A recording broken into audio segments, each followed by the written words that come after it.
Hi, welcome everybody. We'll give everyone just a minute to get logged in here before we get started. Who's that good looking guy? Look at that face. I love it. All right. Well, let's go ahead and jump in. Welcome back to Facilities Unfiltered, where we have real, unfiltered conversations with the people behind the spaces powering today's most exciting brands. I'm Matt Singer, CEO of EcoTrack. Joining us today is Bob Lozano, CEO of F&P Brands and the host of the Life Currency podcast. Bob has spent his career building brands and teams around a simple idea. Strong operations start with strong culture. F&P Brands operates across multiple restaurant and hospitality concepts, and Bob has been in the trenches scaling those organizations from the ground up.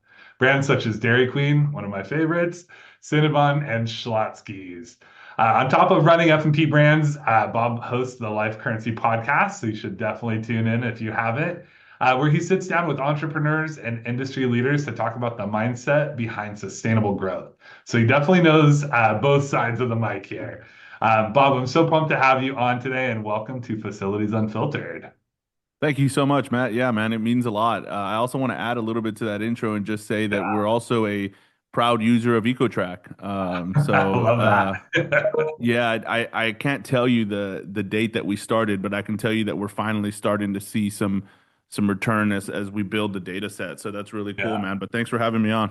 Awesome. Yeah, super excited to have you. So let's dive in. I'd love to start at the beginning. Talk to us a little bit about your first role in restaurants or hospitality. And did you always see yourself on this path? Yeah, good question. I would have to say yes. I was a little tyke running around watching dad do this, and I just kind of fell into love with the business that way. Always kind of skewed towards the number side, so I really enjoyed seeing a lot of the data, the sales numbers, learning from dad and stuff. And the best way that I can describe it is, I know the industry sometimes uses that second generation operator or stuff, but Yeah. basically my parents were in the business, and so when he was 40 and I was 10, I'm learning what dad's learning, right? And when he was 50 and I was 20, I'm learning what dad's learning. And so I felt a little bit responsible, just because I was privy to a lot of what he learned along the way, right? So my mom and dad, they started as a cook and a cashier, in a Dairy Queen, high school sweethearts, fell in love, and they actually went off and did their own thing for a second, and then their old bosses kind of said, "Well, hey, well, maybe y'all should, look at coming back." And so their story is the true American dream, and I'm a big fan of them as people, but also as my parents. And so that's kind of like a little bit of the deep background. But Wow. myself, I went to college in San Antonio at Trinity University, Mhm. and one summer, I decided to help dad with some restaurants, or Dairy Queens. He was looking at buying Yeah. some Dairy Queens, and we went around. We called it the French fry tour, man. So we went around eating so many French fries because my dad had this thing where, I say this proudly, by the way, but my folks are now out of the business for 5 years now, so I'm Nice. really happy about their story. But um, we would go around, and my dad had this rule, like, you can't visit a restaurant without buying something. Like, he's like, it's disrespectful. So like, so Pretty we're common for restaurant people. yeah, man. So we were That's visiting awesome. because there's so many restaurants. There's only so many restaurants you can go into, right? So we would sneak into the restroom and then be like, "Can I get a water? Can I get a French fry? Can I get a whatever ice cream?" So, yeah. Long story short, I spent half the summer with him looking at buying some restaurants. He did not end up buying them, and that group of restaurants sold, and they left a group of what they called, I guess, the dogs. And they were through a bankruptcy court. And I got this crazy idea to tell dad that, hey, well, why don't I get in the business? And he's like, how you can do that? You don't have any money. And I'm like, well, they're in bankruptcy, so let's start Perfect there. timing. Yeah, so I basically told them that I would keep the lights on, and I paid some ridiculously small amount, just to be able to say that we purchased them, essentially. Went Yeah. down to the local bank. I still think I needed a co-signer. I believe I'm saying that right, in my dad. But it was, dude, I think we bought one restaurant for like $15,000, right? Like, it was just, Wow. yeah, just basically we wanted to keep the That's people crazy. employed. And yeah, that's how I started. And so I ended up probably falling on my face a million times, making every mistake you can make. True entrepreneur right there. Yeah, and then I my dad and I kind of come back together a little bit and say, well, maybe we should work together. And that didn't go well. So my dad had this different vision and I had this different vision, and end up just saying, I can't do this. Oh I man. can't do this. So Yeah. I go back and start. I was a server, bartender. I worked at a local bar, and some of this happened before, honestly, Matt. Before Yeah. I became a franchisee, and then some of it happened like a year being into a franchisee, where I said I need more experience, like Yeah. and so I went out and got a bunch of jobs before and after that transaction, and then basically came back and told dad like, "Hey man, I think I'm ready." And he goes, "Cool. Well, I have a bunch of ovens that need to be delivered." And I'm like, "No, no, like I'm ready. I'm ready to run, like the restaurants and The stuff." dirty And then side of the job. yeah, and then he's like, "Okay, well, cool. Well, I need you to deliver these ovens." And I'm like, "Oh my gosh!" Like I finally caught on. I'm like, not only did I practically get fired before, but now I'm starting and Starting at the delivering bottom. ovens. And I've always been an optimist, man. So I just said, you know what? Screw it. So it took me 3 weeks. I got in a U-Haul and delivered these Turbo Chef ovens to all of our locations, all of my dad's locations at the time, Yeah. and got a whole different perspective. Kind of got humbled through the whole thing, and not kind of, I did, and it was the best thing that could have ever happened to me, man. So, Amazing. yeah, that was kind of in my early 20s, and yeah, fast forward 15 years, and we're rocking and rolling. So, to answer your Awesome. question, yes, restaurant life for sure. Very cool. I actually got started on the ice cream side as well. You started with Dairy Queen. I started with Foster Freeze when I was 15. That was my first job or while I was in high school. So definitely teaches you. You're in the trenches trying to make the ice cream cones during a hot summer day. It's crazy. So Yeah, I think it's really important that in the restaurant space that we're very honest about where we're at in our journey, right? Because there's so many different elements to a restaurant, and I just feel like if you don't start with that honesty, you can make mistakes like I made, right? And underestimate things and stuff. And so I think that that kick in the ass that I took was a good one. But yeah, man. So we've operated different brands. I've worked in restaurants my whole life, and like I said, fast forward 15 years, and we're just trying to adopt new strategies to keep it going and hopefully do it for another 20, 30 years. oh, that is awesome. And I love your parents' story too. I know, growing up Yeah. in restaurants, like I met all my best friends from restaurants, and it sounds like they met during high school and kind of came together and are still together today. That's such a cool story. How many relationships have you got through restaurant networking over the years? Yeah, thanks for mentioning that, by the way. Robert and Laurie, they were great operators, and have moved on to do different things, but really proud of their story as well. And it's a big part of my story, right? Because it kind of goes in with it. But no, man, I've got friends everywhere in the restaurant space. That's practically the only kind of people that I hang out with, which is kind of crazy to me because sometimes I say this and it sounds weird, but like all my friends are older because Yeah, I got into business younger, and so you were 10. and I yeah, right, like yeah, so I I made a lot of relationships through business at an early age, probably in my mid 20s or so. And they've taught me a lot. So I feel like a lot of my friends are my mentors as well, and a lot of them are, whether they're in the culinary scene in Austin, whether they're franchisees, whether they're Dairy Queen franchisees, whether they're members of TRA. Like a lot of Yeah. my friends are restaurateurs for sure. That's awesome. Very cool. Well, I love that, and I love the background. Talk to me a little bit about F&P Brands. I love food and people. We were talking about this earlier, but two of my favorite things coming together, and that's what you guys do today. Talk to me a little bit about what you guys are doing with the brand. Yeah, thanks for asking, Matt. so I think I briefly told you before the pod, but I'll just mention it again. We didn't know what to name the company, and we're like, we want to grow more brands and diversify a little bit, and we just thought, well, shoot, we love food and we love people, so let's just name it F&P, right? And so that's how that stuck. So cool. And F&P, we've been, I don't want to bog down this conversation with anything complicated. It's really not complicated, but we've been talking about just like a mini ecosystem, right? So we've been hiring people that want to operate restaurants, want to Mm, build restaurants, want to talk about restaurants, want to advertise for restaurants, and so we're really having a lot of fun getting very deeply ingrained in this industry. And the reason why I think that's important is because the industry's evolving rapidly, right? And y'all are seeing it too, Matt, from your side.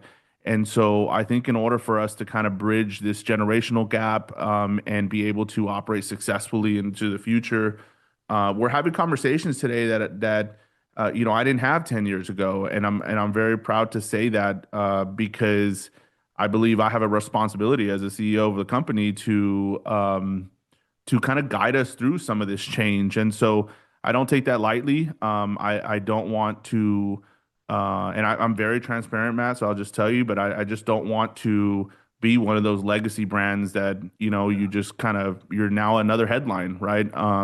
And so we're having some fun, but we're operating what we have today well, I believe, and looking at some new brands and new partners like EcoTrack and trying to strengthen the operation so that we can continue kind of maneuvering through some of this shift that we I think has been unprecedented, honestly. yeah.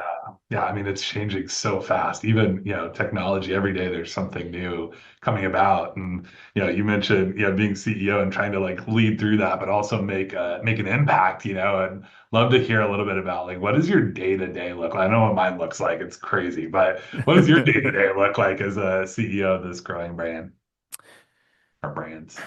Yeah, my day to day. I'm a pretty simple guy. So last night I celebrated the Spurs win. How about that? I was stoked Amazing. about that. So when I can, I enjoy watching sports with my wife, Nice. or cooking at the house. That's kind of our leisure time. But Awesome. honestly, just wake up, have a cup of coffee, try to plan the day out, and I spend a lot of our time right now in our head office here in McAllen, Texas, Yeah. primarily because we're doing something kind of we've never done before, which is we're kind of going department by department right now and rebuilding a lot of our processes, and asking ourselves, what do we need and what do we don't need? I think Yeah. it's important that if we're going to scale, that we need to really simplify as much as possible. And so we're really trying to be honest with ourselves and taper some of that back. But now, man, I can roll into the office and tackle. I sometimes segment by days the brands, right? So like I'll focus on Dairy Interesting. Queen one day, I'll focus on Schlotzsky's another day. But that's kind of bled into each other a little bit as we've looked at some of the new projects with technology and AI. Cool. And I know that's a bit of a buzzword right now, but it's a serious topic, and we're just learning on how to try to compress data and be able to see what's happening in real time. So I would say my day to day is pretty simple, office time or the restaurant. And right now we're focusing on making sure our team members, first and foremost, are having a good time. I think when Awesome. people ask me, how's the business? I say, well, if our team's having a good time, then business is good, True. because I think that's important. But I know that doesn't really answer your question, man, but kind of just taking it in stride, and Awesome. either in the office or the restaurant. I think it's all about the, I mean, it's obviously about the food too, but it's all about the people. With good people, I think anything's possible. And I love the approach you're taking. So, how does that translate into this really cool podcast? You have the Life Currency podcast. Where did that come from? And talk to me a little bit about, what was the goal with that? Yeah, thanks for asking. So, 20 plus years ago, Robert, my dad, kind of started this thing where he basically said, "Hey, we're a stepping stone for people. You come work for this company, and you either move up in the company or you go on to bigger and better things, right? Go get your education, go to college, whatever it is." And it started with a lot of youth, and just giving them good life advice, right? So that's kind of where life currency was coined. And then when we wanted to start a pod, we were like, well, why don't we just call it life currency? We've talked about that for 20 years. But that's a little bit about how that came about. I'll be very direct on why we started it. There's two really main things that I fall on. One, we're always talking shop. We go to conferences, we go to Yeah. meetings, whether it's TRA show, whether it's our franchisor conferences, or wherever we're going, we love talking about our business, and we want to continue to learn. So we started to field some calls from friends and family, and we always picked up the phone, like we always answered, and we're always willing to share. And this is hopefully this doesn't come off pretentious at all or anything, but we just said, how can we provide this value in kind of a more efficient way, right? So we said, well, why don't we kind of just turn these calls into a conversation that people can tune into? And so that was the first side. But the Mm. second side that's equally important is I have a lot to learn, man, and there's so many smart people out there, and so it's a great way to intake information into the company. And I've met some of the most supportive and best people through this podcast That's awesome. journey that we've been on. And I know you're living through the same thing, but yeah, being able to kind of fast track and not have to go to a conference or not have to go get the cup of coffee or whatever. It's a fun way to be able to network and continue to learn. So that's That's awesome. kind of how it started. I love it. That's so cool, and it's so rewarding. I love the networking component and being able to have real conversations with people. I think it's awesome, and honestly, sharing knowledge and learning. I think that's such a huge part of what we do every day. So doing that on a bigger scale, I think, is so great. Yeah, Um, I think it's really important, man. There's so many, and I probably because of what I shared earlier, there were so many people that were impactful or still are impactful in my journey, and they shared things, whether it was personal things or business things, and I just thought, shoot, man, like if and I actually shout out somebody that was on the pod, Fred Del Barrio, but he mentioned, if you're in business and you're successful, and you don't share it, you've squandered it. mm, And I thought, man, that's so powerful. That's so powerful. And so that's been one of the things that we've learned along the way is that there's like-minded people that want to share as well. yeah. And so it's been cool, man. But Awesome. you got to be careful, dude. I'm very passionate about this business, so I'll start rattling off all kinds of stuff. I love it. Well, let's share some of that knowledge you have. Let's talk about how you guys are operating at scale. You've obviously got, multiple locations, multiple concepts. Talk to me about like how hard is it creating consistency and building a culture across different brands and as you guys have grown. Yeah, it is. I will say it is difficult, and I talk to our team a lot that we go through different phases, right? And there's right now, I would say that I'm in a phase where we're evolving the company and we're looking into the future and saying where do we need to reinvest so that we can be here for Mm, another 20, 30 years, right? So on the flip side, I've sacrificed a little bit on the management side, right? And what I mean by that is, for example, leaning on EcoTrack helps out a lot because that organizes that area of our business better, right? Where in years past, I used to just have that on a spreadsheet, right? And yeah. we just have every single asset listed, every single serial number listed. And then at the time, maybe this was like 8 or 9 years ago, when commenting first came out, we would literally just comment on the Excel sheet and say like this was repaired, this was fixed, Yeah. this was fixed. But yeah, man, like I think that it's it's a balance for Yeah. sure. But I think the management side is super important.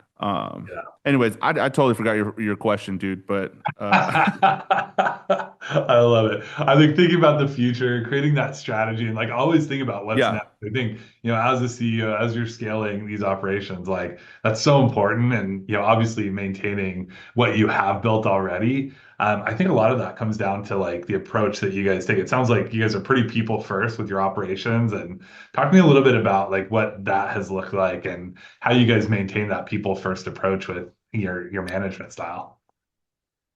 Um, you're catching me at a time, and you could probably tell already from the conversation, but you're catching me at a time where we're heavily focused on reshaping what we've done, I believe successfully for decades. But the people first, the best way I can describe it, Matt, is that everything that we do, we're trying to just do who we are, but better, right? Yeah. And we talk a lot about that because we don't want things to change our identity. Like we don't want EcoTrack to come in or another piece of technology or AI and come in and all of a sudden you don't recognize who we are. Like, so Yeah. the people element to me is like that connectivity needs to stay there, right? And so whether it's a piece of technology or a partner, like we always want to keep people first in all aspects of our business, right? So that's Yeah. why I'm a big believer in hospitality Love that. because caring about how you make other people feel is so impactful to our business. And some of it is actually investment, long-term good karma type deal, but then also being present when we're talking to a team member or whether we're doing this with Matt Singer here, like I think it's really important that we're present. And so I know in our world, like it's very easy to get in the weeds and all of a sudden, dude, I've got invoices, I've got my grill's breaking down, I've got, people didn't show up on time today or whatever. But like we really try to focus on being present and active listening. And so that's kind of a little bit of kind of a shotgun approach to how we've approached that. But that's really me just describing it. We have systematized some of our culture. So Mhm. we have three core pillars that we operate off of. It's leadership, capability, and non-negotiables.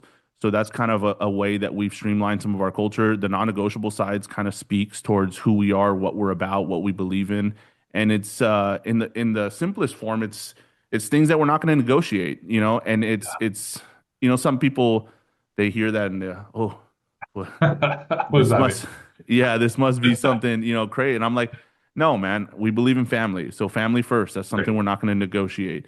We believe in prayer. So that's something we're not going to negotiate. And we don't tell you who to pray to, but we're gonna pray here. And if you're okay with that, then great. And if you're not, no problem. You can work somewhere else, right? Like Yeah. and a lot of those speak towards people and how we value relationships, right? So yeah, a little bit of a kind of a humanized like connection approach because that's just who we are. But then Mhm. also systematizing our culture a little bit and just trying to take the same approach, even though life is life and it's tough, but trying to take the same approach every day, man. That's awesome. Yeah, I love that. I think one of my early mentors really made me kind of stop working. I'm known for just diving into work and working like crazy, but it's important to like think through all the different things that impact your life and your growth, and spirituality is one of them. Like financial investing, constant betterment. Like there's all these different things that you should consider, and it makes you a more well-rounded human. So I love that you guys do that across your company, and that's part of your culture. I like the non-negotiable too. I think that's a cool way to frame it for the team. Thank you. Thank you. And I'll give you a real life example, but just minutes before we started this, and I get it, you're gonna think I'm patronizing. I'm not. Like just minutes before, we had a vendor come in and they had questions about EcoTrack and we were Yeah, onboarding them and stuff. And I was just thanking her because it's a husband and a wife, and the wife yeah, handles the admin side. And I was just thanking her for growing with us. Like I'm like, hey, we need these softwares, we need these tools. So we value this partnership and please know that call me for anything personally. I know you're working with yeah. our accounting team and you're working with our operational team, but if there's anything that I can help out on to get us past this hurdle, like call me. And the reason why I bring that up is because EcoTrack is the work side, right? The Yeah. asset management is the work side. The facilities, this is an HVAC group, by the way, just to give you some context. But that's where the people element comes in. And I Yeah. know there's different ways to operate, but I'm going to be very clear with them and say, hey, this is where we're going. But I'm also going to say, how can I help you lift that standard, right, along the way? Because we need to go this route, but at the same time, it might help that person to also learn what we're learning, right? And so I get that it bogs you down, but with good people, man, there's like I think it's important that we put that extra effort. Yeah, I think relationships are so important in the, food industry. I think relationships have definitely helped me grow and become better at, yeah, my job. Actually, early on at EcoTrack, we had a vendor, a mom and pop, show up at the office and didn't speak English. He was trying to support his customer and he couldn't figure out the technology. And I was like, well, shoot, let me help you. Like I sat down with him, taught him how to do it, got his profile all set up. And he's one of our really great vendors. He's a regional guy locally, but yeah, I think like spending that time and really helping people, it pays back tenfold. So, yeah, I think that's such a cool approach that you guys are taking to growing your business and how you look at the world. So, but talking about facilities, like let's talk about some of the things that have made your facility successful. And I know obviously EcoCheck is one of the tools you use, but what are some of the things that you think of as like never cut investments in facilities to, make sure your businesses are running well? So I want to preface my answer by saying, Matt, that we operate primarily Dairy Queens, Yeah. and this is a legacy brand. It's an 80-year-old brand. A lot of what how we've grown is by acquiring other DQs, and we've also built something from the ground up, but it's expensive to build, right? And so we've transitioned um, some of our thinking in kind of two lanes. And the reason why I want to preface my answer with this is we have a lot of older facilities, and it's Yeah. important for us to try to systematize this and learn along the way. I myself, like I always think of the famous, measure twice, cut once, when you're Yeah. framing or when you're constructing things. But um, the older facilities shows up on our P&L, right? We have more repair and maintenance, and we have more facility issues, whether it's roof issues, whether it's leaks, whether it's um, um, plumbing, electrical, and there's that shows up in the P&L. So I want to kind of give that perspective that we have a very large spectrum of units. And so Yeah. to answer your question, we talk a lot about the bones, right? So I think the from a construction standpoint, a lot of people are going to talk about your plumbing, your electrical, et cetera. But I add equipment, right? And equipment is part of our bones. And so things that we don't negotiate is I know the feeling. I've been there. I hate working in a restaurant and something doesn't work. It's something's not keeping the temp or something doesn't work. And I know it's bound to happen, but Yeah. us as leadership, we take that as a responsibility. And me as the owner, I want to express that I have to do my best job to manage cash and the growth of the company to make sure that the reinvestment is put back into the restaurants so that a team member doesn't feel that, right? So to answer your question, I would tell you that working equipment is number one, right? Because our team members are touching that every single day, right? And we want that to be able to deliver an outstanding product and an Mhm. outstanding service. And I think that service will come through poorly if a team member's already frustrated because something's not working, right? So that's one. We obviously talk a lot about team member safety and customer safety. Yeah. So any type of things that are presenting a risk towards our team members or towards our customers, like that's absolutely a non-negotiable. We have to take care of that and ensure that our workplace is safe, right?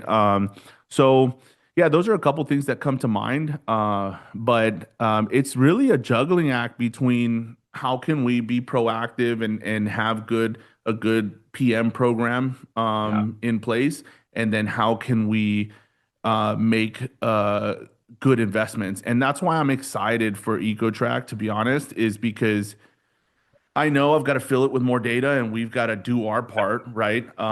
It doesn't work without you doing your part. And I'll tell you, I'm better at running restaurants than I am onboarding vendors and doing all this other stuff on software. But um, I'm excited because it gives us that clarity of where to reinvest, right? Yeah. And I don't want to.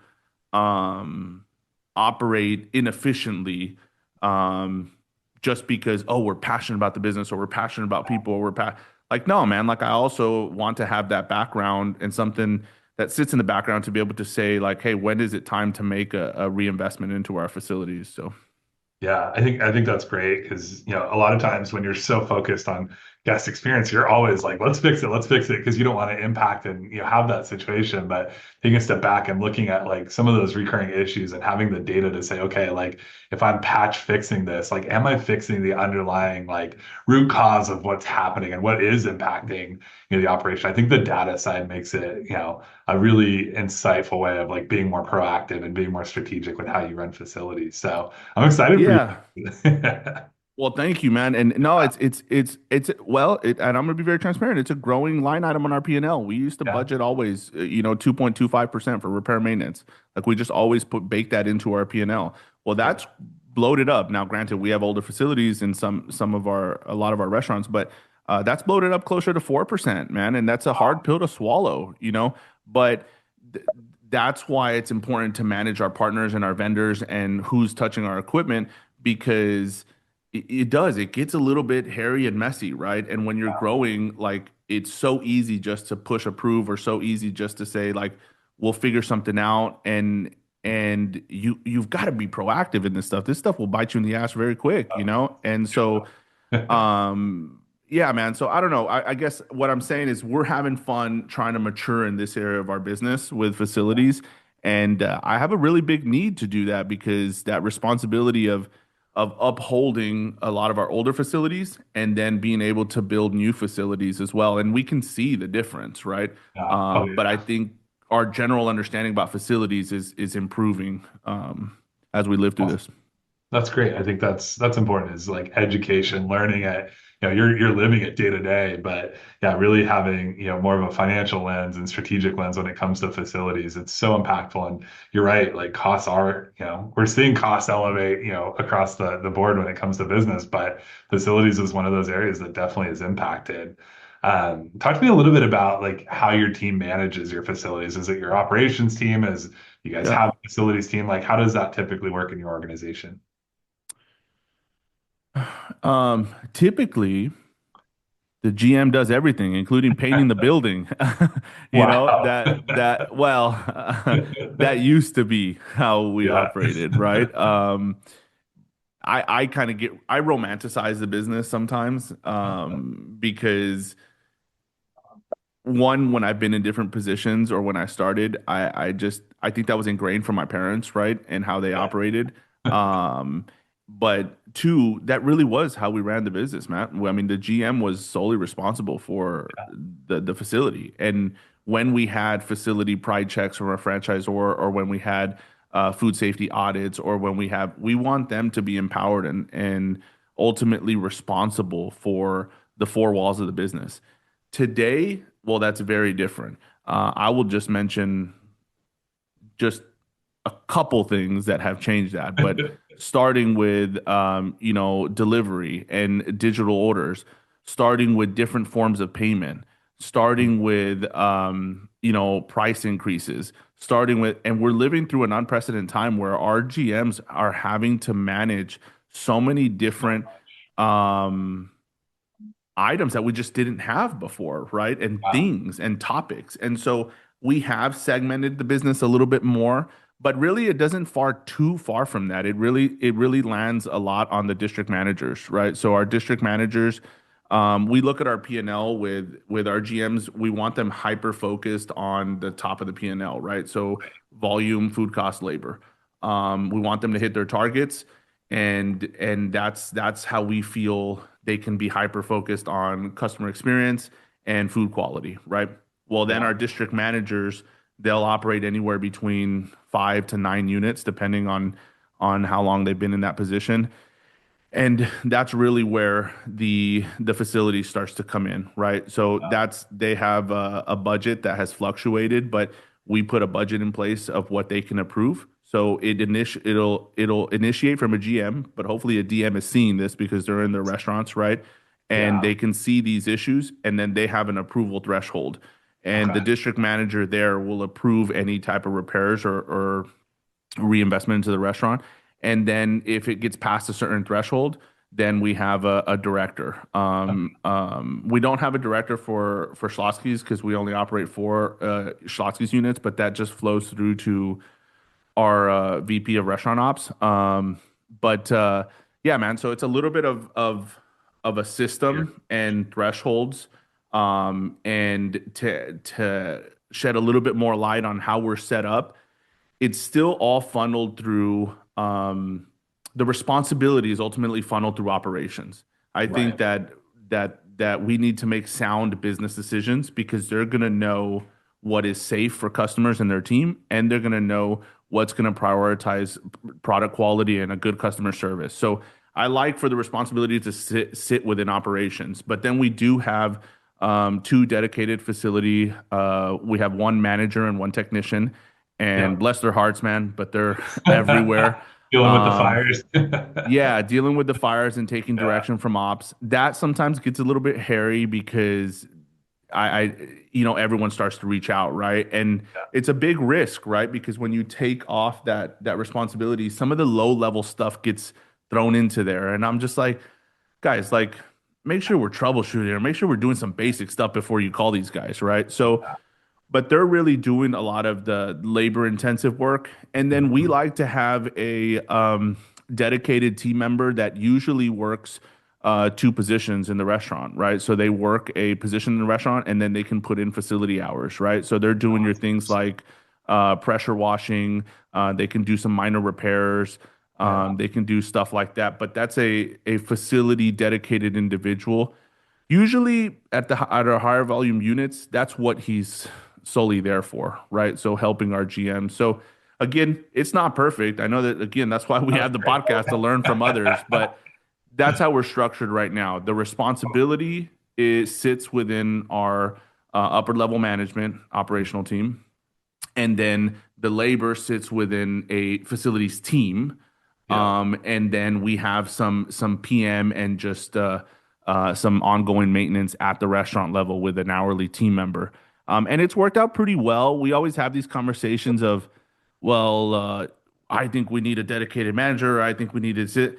My biggest thing is when you get a good leader in this, then here comes the budget for it, right? So I'm like, oh Very true. shoot. But that's why y'all come into play, man. And I'm Yeah. excited to see how a lot of this plays out because we Awesome. actually just signed on also with I don't know, do you have a formal name for it or whatever? But we have somebody that Oh, manages the our accounts. facilitator program? It's Yeah, called, yeah, yeah, it's facilitator. Yeah, so that definitely helps kind of automate some of the process and the workflow. So that should help yeah, you guys a lot for sure. And I yeah. think to your point, like these gyms now are having to deal with so much change, so many new programs and technologies and all these things. So as much as you can automate, some of the facilities component, I think that's huge to let them really invest their time in what, being strategic, running the business, even on your facilities team, like letting them focus on the things that are going to be really impactful in the organization and kind of taking some of the tasks off their plate that maybe are less valuable. So yeah, that's awesome. I'm pumped to see how it works out for you guys.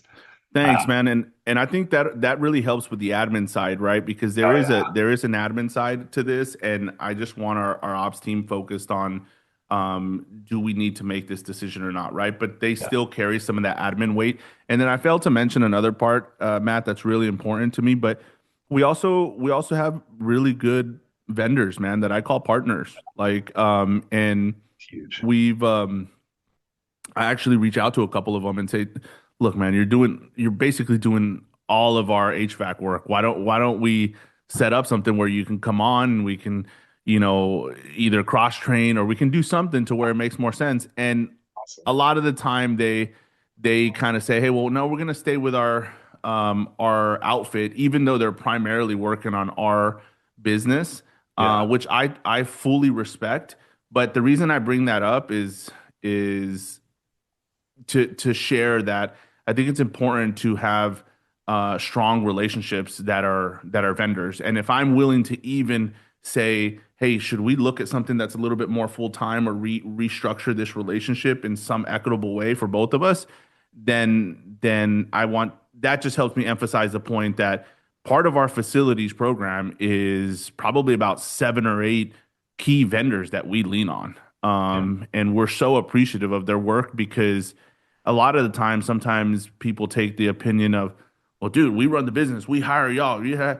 And I'm like, hey man, this is their hard work goes into it, you know? They're there And when you need them. That's most important. When you're in an emergency, you want somebody that you yeah. can trust on the other side of the phone. So Or they're not, right? yeah, Because yeah, if it's you true. don't value that, then they won't be, right? True. So I think that even though that's not technically systematized, it's part of our culture because you do want that guy to show up when you Oh call yeah. him, you know, and it's little things, man. Like I mean, I can remember when we were opening up a new restaurant, and godly, it was in the middle of July. This was last year or the year before, but bless his heart, man, we had a leak in the landscaping, Oh. and our landscaping vendor, he's a beast, dude. He like takes care of a lot of stuff for us, but he's out there working and it's probably 105 degrees. Oh gosh. And me and Marcus on our team, we kind of just look at each other or whatever, and we're just like, yeah, let's get the tent. Like, you know, and so we put Got him some one of shade. our yeah, well, we put one of our marketing Awesome. things out there, right?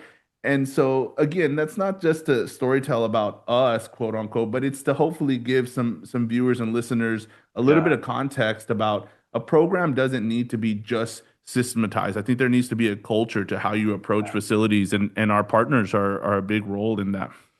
I love that. That's such a good example, and it's such a key part of, our facilities. Really, from what I've learned about facility, I was an operator for a long time, but like those relationships are huge to being successful. So I love that. I think that's great. Well, let's go into some rapid fire. This is one of my favorite parts. So some rapid fire questions to get to know you better. Talk to us a little bit about a hidden talent that you have that we wouldn't expect, Shoot. if any. I'm kind of a restaurant nerd. Um, hidden talent. Uh, I'm gonna get judged real hard from people that do this well. But I would say my hidden talent is cooking. Oh, there you Uh, go. yeah, man. So anybody that comes over to my house knows that I'm gonna be cooking for you or doing Yes. something, hosting. But yeah, I would have to just say that one. That's awesome. Tell me something you're currently obsessed with: food, shows, podcasts, books, anything that you're just currently into. Okay, well, I'm not gonna say this, but I gotta shout out the Spurs because that's been cool to watch. Yeah, there's been two things that I'm obsessed with.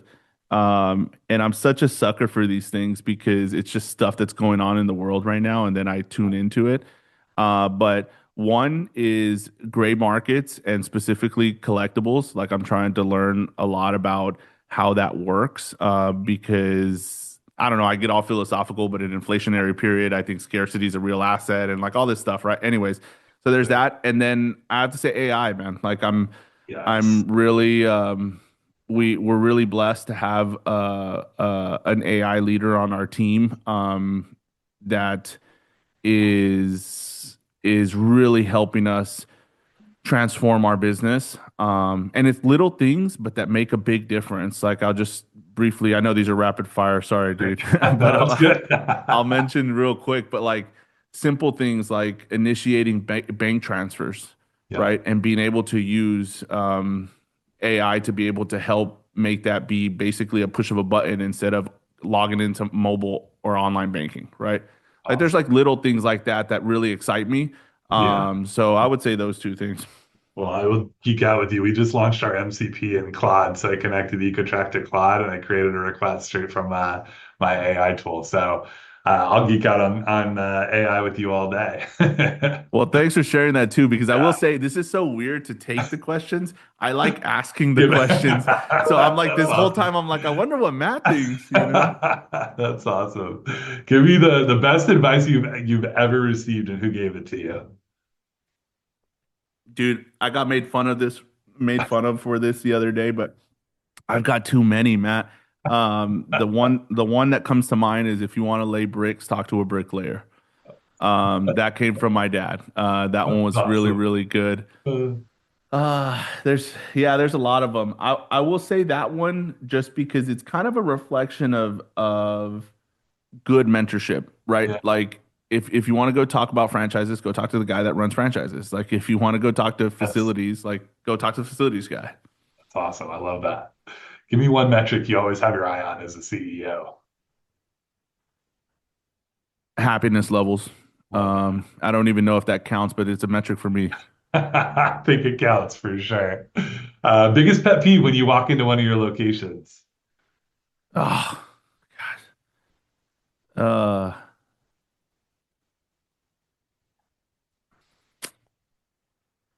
I mean, dude, That's there's a few of them. food. There's a few of them. One, I absolutely can't stand hearing the equipment in the back of house because if I can hear the equipment in the back of house, there's not enough customers in there and there's no music playing. So I absolutely hate those things. Your team's probably But right now. yeah, well, I just hate those things because it gives you that eerie, still kind of feeling, and you don't want a restaurant to feel like that, man. Like that's not fun. I would say that is probably one of my biggest, but I'll just ball it up to look. I know we're people and we all have bad days, but I really can't stand when and it does. It gets past us for sure. It happens to everybody, but I can't stand when we have people on our team that don't care. That's probably my biggest pet Yeah, peeve. Like you got to care. I think that's so important. That's one of my biggest pet peeves too. All right, we are heading into summer months. What is your go-to Dairy Queen order? These are great questions. Well, it was always a Heath Blizzard with Ooh, banana oh, add caramel. So it's that sounds always so been good that. right now. Yeah, dude, it's so good. It's so deadly. But man, the new cinnamon toast crunch dip cone is just Ooh, so good. So I've been ordering that lately. I got a kick on the cherry dip cone for a while. But yeah, I would say right now cinnamon toast crunch that cone. sounds good. I haven't tried it yet. That was my favorite cereal growing up, so I'll have to get in there and try one. That sounds awesome. Awesome. Well, let's talk. Give one piece of advice that you give any operator or facilities person that may be listening in terms of how you'd scale brands or really anything that you want to give share with the group. Mm. My piece of advice would be people will always be your biggest asset. So invest in your biggest asset. And that includes yourself. So invest in yourself, invest in your personal relationships because your support system is,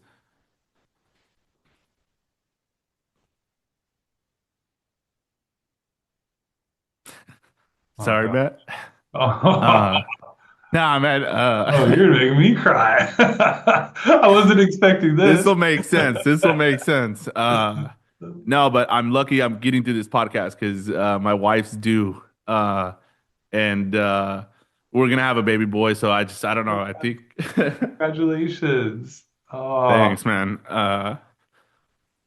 wow. Support system's important. She's done so much for us. And yeah, Oh, I'm having a baby boy that obviously I get emotional about that, but invest in your personal relationships and invest in your team. Yeah, people is important, man. oh, that's so cool. Well, congratulations. I didn't know you were about to have a baby. That's amazing. Uh, Thanks, dude. very Yeah, cool. I mean, I'm not gonna say I'm not an emotional guy, but there's very few things, but I just think about um yeah, my family and have that miracle of having children. It's a nice Oh, feeling. well, congratulations. That is so awesome. And are you going to let him work with you and Dairy Queen in the future? Let him, oh, make him. Just kidding. No, man. Hopefully he Oh, loves the business. that's I awesome. think I skew a little bit more traditional, and I wanna guide and I wanna share all the good that I've learned. But oh man, I would be ecstatic if he follows the same path I took because it's been so rewarding. You know, I learned a lot from my dad. I learned a lot from our family business, and I don't think not I don't think I know I'll never make him feel one way or the other if he doesn't do it Yeah. But you better bet that I'll be trying to recruit Push them them. in. Yeah. That's awesome.